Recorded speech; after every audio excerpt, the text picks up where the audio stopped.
Hello, this is Thomas Old, and guess what? I just completed watching season 1 of the Animaniacs reboot. Yeah, I'll explain. So, recently, and I bet almost everyone knew, the Animaniacs series has gotten a reboot. I was able to catch up on all 13 episodes in one night. So I thought it would be fun to do a reboot.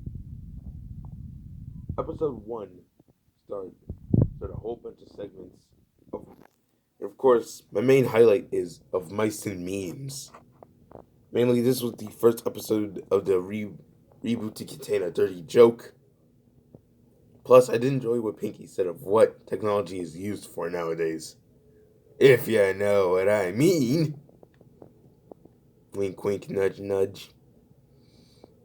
But anyway, besides suspended animations, part 1 and 2, there's not much to say against. So, I've safely written it a very good 7.6 out of 10. Meaning that this episode was at least a great episode. A great way to start, a great way to begin. Nothing I can say against. Meanwhile, on episode 2, I can only safely say that, well, they decided to do a masterpiece. And of course, like all people, they hate, or all students, or children, they hate math. So how could this be anywhere better than now? Besides that highlight of the episode, everything else either got a good rating, a weird rating, or slightly in between. Hence how I give this episode 5.4 out of 10. In other words, it was a decent episode, but the masterpiece theater was what weighed it down that far. Meanwhile, episode 3, a very gold medalers was more like a main segment. Didn't really feel too right. Mainly because they actually said the name of the sketch. I'm sorry. That's the highlight of the episode, by the way. Everything else was a good segment. So, I gave it the awfully great, not so awful, but very good rating of 8 out of 10. How's that for a good rating? And for episode 4, I'll make a good bet out of this. This episode wasn't the best. It wasn't the worst. But, all in all, it got a respectable 6.1 out of 10. A really good 6.1 out of 10. I'm glad I'm not reviewing the original series of Animaniacs. Otherwise, I had 99 episodes to do. Sorry for the pun. Now that I made it up to episode 5, I will say the best part about this episode. Chicken Boo. Chicken Boo was the best part of the show. However, it is surprising that he actually kidnapped almost everyone on the show. Oh, sorry, should have gave out spoiler alerts. But I'm gonna assume you have seen the series so far. I'm sorry if you haven't. Anyway, I'll give this episode a respectable. I gave it a 7 out of 10. Now we make it up to episode 6. Ah, yes. In other words, the cutening, the same episode where Pinky and Brain encounter aliens, and a new segment included. What do I have to say to this? Well, for the cutening,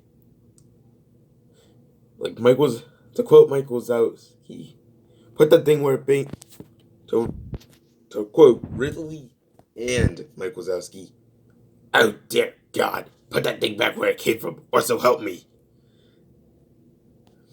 For our Pinky and Brain segment, or from when Pinky and Brain met aliens, I'm fine. I have a strong opinion to say against, but what do I know? For the Starbucks and Cindy segment, what the heck type of short is this?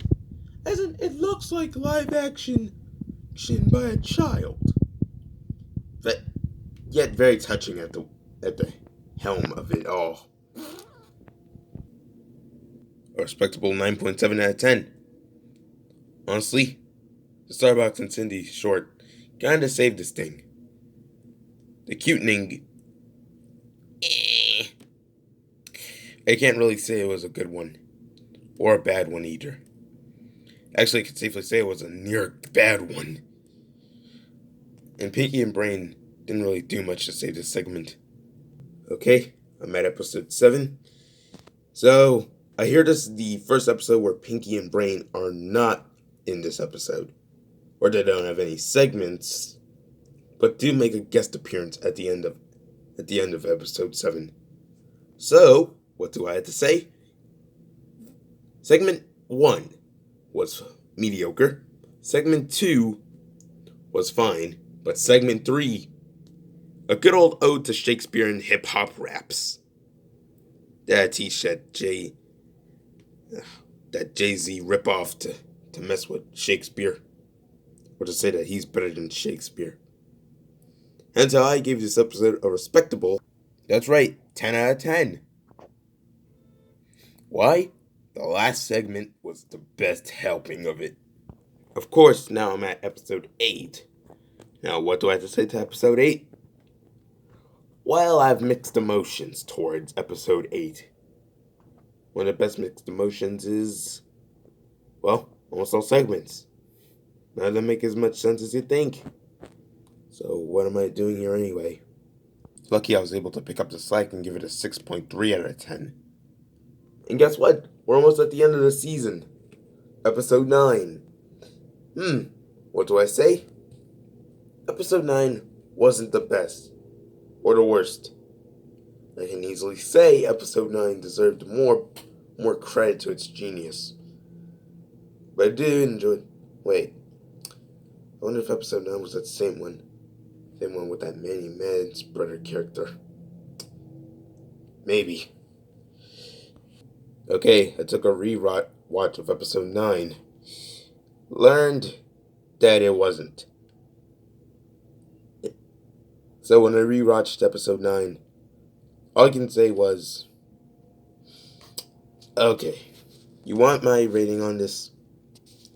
It was bad. I'm not even gonna lie. This episode was so bad I cried a bit, making this the 2.4 out of 10 episode.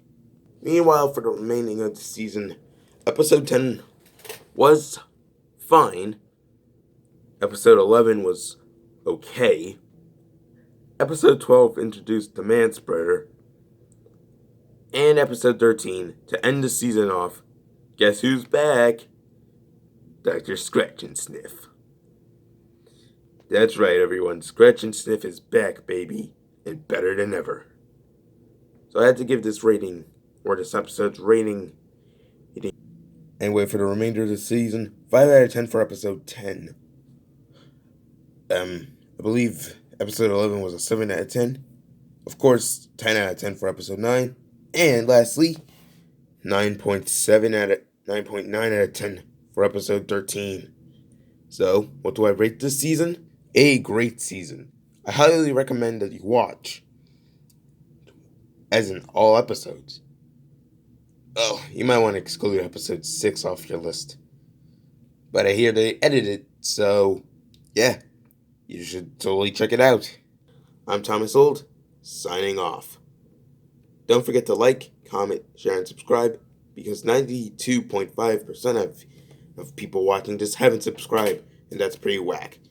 So, if you have the chance, subscribe.